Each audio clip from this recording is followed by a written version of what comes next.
قربانی کے ایام کتنے ہیں؟ اہل سنت والجماعت کے ہاں قربانی کے ایام 3 ہیں، 10 ذی الحج، 11 ذی الحج اور 12 ذی الحج۔ اور یہ کب سے کب تک چلیں گے؟ بعد طلوع الفجر من الیوم الاول الی غروب الشمس من الثانی عشر، طلوع فجر کے بعد یہ ایام شروع ہو جائیں گے۔ قربانی عید کے بعد کرنی ہے لیکن ایام شروع ہو جائیں گے۔ اور کب تک چلیں گے؟ 12ویں تاریخ مغرب کی نماز تک۔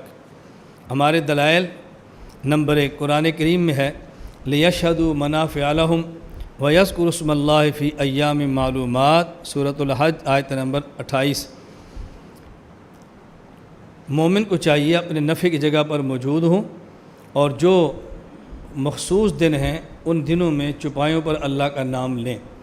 یہ ایام معلومات مخصوص دن کون سے ہیں؟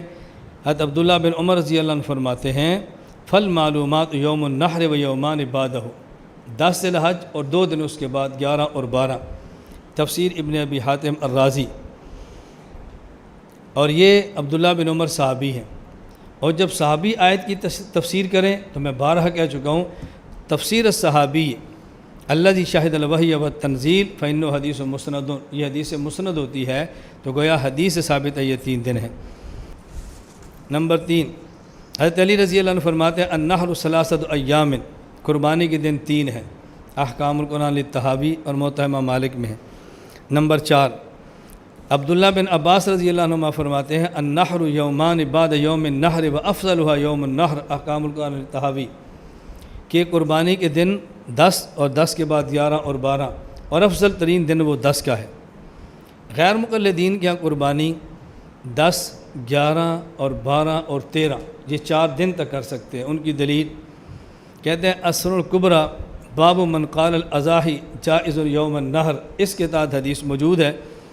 حضرت نافع بن جبیر بن مطعم اپنے والد جبیر ابن مطعم رضی اللہ عنہ سے نقل کرتے ہیں رسول اکرم صلی اللہ علیہ وسلم نے ارشاد فرمایا ایام التشریق کلھا ذبح، تشریق کے سارے ایام ایام ذبح اور قربانی کے دن ہیں، لہٰذا 10 بھی ہے، 11 بھی ہے، 12 بھی ہے اور 13 بھی ہے۔ ایام التشریق 13 پر ختم ہوتے ہیں، لہٰذا قربانی بھی 13 تک چلے گی۔ اس کا کئی جواب ہیں۔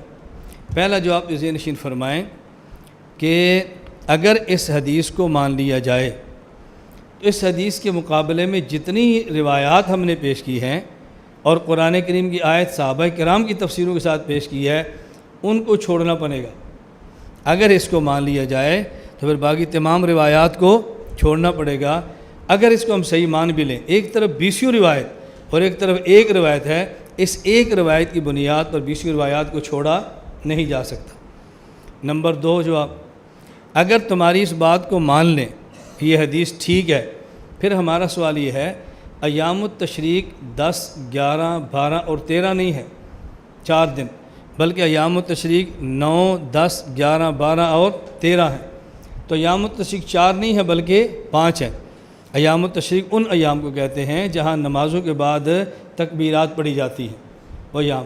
اگر اس حدیث کی بنیاد پہ آپ نے 13 کو شامل کیا ہے تو پھر اس حدیث کی بنیاد پر 9 تاریخ کو بھی شامل کرو، جبکہ 9 کو شامل کرنے کا کوئی بھی قائل نہیں ہے۔ اس کا وہ جواب دیں گے یعنی اس دلیل کا تقاضا تو یہ تھا کہ ہم ایام التشریق چونکہ 5 ہیں، قربانی کا ایام 5 مانتے ہیں، لیکن ہم نے 9 ذی الحج کو خارج کر دیا ہے اجماع امت کی وجہ سے کہ اجماع امت ہے قربانی کا ایام 4 ایام امت ہے، اجماع امت ہے کہ ایام تشریق 9 سے شروع ہوتے ہیں، لیکن 9 تاریخ قربانی کا دن نہیں ہے۔ ہم نے اجماع امت کی وجہ سے خارج کیا۔ ہم نے کہا جس اجماع کی وجہ سے آپ نے 9 کو خارج کیا ہے ہم اسی اجماع کی وجہ سے 13 کو خارج کر دیتے ہیں۔ تو جس طرح امت کا اجماع ہے کہ 9 تاریخ قربانی کا دن نہیں ہے، اسی طرح اجماع ہے کہ 13 تاریخ بھی قربانی کا دن نہیں ہے۔ اچھا پھر چوتھی بات ان سے پوچھیں، اگر تمہاری بات مان لی جائے تو قربانی اگر تم 4 دن کرو 10، 11، 12 اور 13، ایام تشریق 13 کا دن ہے لیکن مغرب تک نہیں ہے بلکہ عصر تک ہے۔ 13 ذی الحج کو عصر کی نماز کے وقت تکبیرات تشریق ختم ہو جاتی ہیں۔ اب سوال ہے کہ عصر سے مغرب تک 13 ذی الحج کو قربانی کر سکتے ہیں یا نہیں؟ اگر آپ کہتے ہیں جی کر سکتے ہیں، ہم کہتے ہیں تشریق کا وقت تو ختم ہو گیا، اب تشریق کا وقت تو نہیں ہے تکبیرات کا، تو قربانی کیسے آپ کریں گے؟ بات سمجھ آ رہی ہے؟ ایام التشریق آپ قربانی کیسے، وہ تو عصر پر ختم ہوتی ہے، یہ مغرب تک تو تشریق کی تکبیرات چلتی ہی نہیں ہے۔ اگر آپ نے کرنا ہے پھر 13 ذی الحجہ مغرب تک چلو، مغرب تک چلتے ہیں، پھر مغرب کی تکبیرات تشریق ثابت کرو۔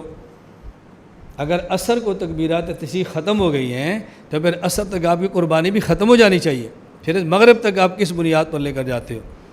اور یہ جواب جو سند کے اعتبار سے اس کو نوٹ فرمائیں، ہم کہتے ہیں اس کی روایت میں ایک راوی ہے معاویہ بن یحییٰ الصدفی، جس کے بارے میں یحییٰ بن معین رحمہ اللہ فرماتے ہیں معاویہ بن یحییٰ الصدفی لا شیء، اس کی کوئی حیثیت نہیں ہے۔ ابو زرع الرازی فرماتے ہیں احادیثہ کلھا مقلوبۃ، اس کی حدیثوں میں تبدیلی آتی ہے، بدلتا رہتا ہے۔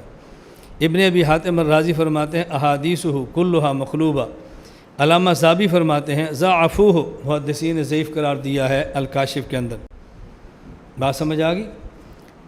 اور ایک اور جو ابھی سند کے حوالے سے ہے، ابن ابی حاتم الرازی نے معاویہ بن یحییٰ الصدفی عن الزہری عن سعید بن المسیب عن ابی سعید الخدری یہ روایت نقل کی، اور اپنے والد ابو حاتم الرازی کا فیصلہ نقل کیا ھذا الحدیث کذب بھذا الاسناد العلل ابن ابی حاتم الرازی کہ یہ حدیث اس سند کے ساتھ جھوٹ ہے۔ اور ایک اور مقام پر فرمایا ھذا حدیث موضوع، یہ خود حدیثی من گڑت ہے۔ تو یہ 5 جواب ذہن نشین فرما لیں۔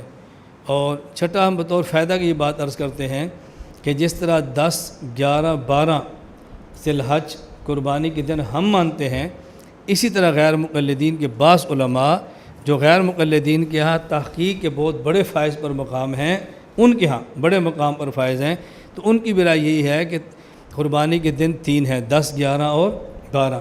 ان میں زبیر لسین کے عالم تھے، وہ فوت ہو گئے ہیں، دنیا سے چلے گئے ہیں، تو ان کا رسالہ نکل الحدیث کا شمارہ نمبر 44 صفحہ نمبر 11۔ وہ کہتے ہیں ہم بھی اس بات کے قائل ہیں کہ قربانی کے دن 3 ہیں، 4 نہیں ہیں۔ ہاں ایک بات انہوں نے اس میں لکھ دی کہ ہماری تحقیق میں یہی راجی ہے کہ قربانی کے دن 3 ہیں۔ آئے کہتے ہیں اور امام مالک وغیرہ نے بھی اسی کو ترجیح دی ہے۔ اب دیکھو امام مالک چھوٹے ہیں، امام ابو حنیفہ بڑے ہیں، وہ یہ کہہ سکتے تھے کہ امام ابو حنیفہ نے بھی اس کو ترجیح دی ہے، لیکن امام ابو حنیفہ کا نام لیا، امام مالک کا نام لیا، ان کو وغیرہ میں شامل کر دی، امام مالک وغیرہ نے بھی اس کو ترجیح دی ہے۔ یہ امام ابو حنیفہ رحمۃ اللہ علیہ سے ایک بغض کی علامت ہے۔ اللہ ہم سب کو اس بغض سے محفوظ رکھے۔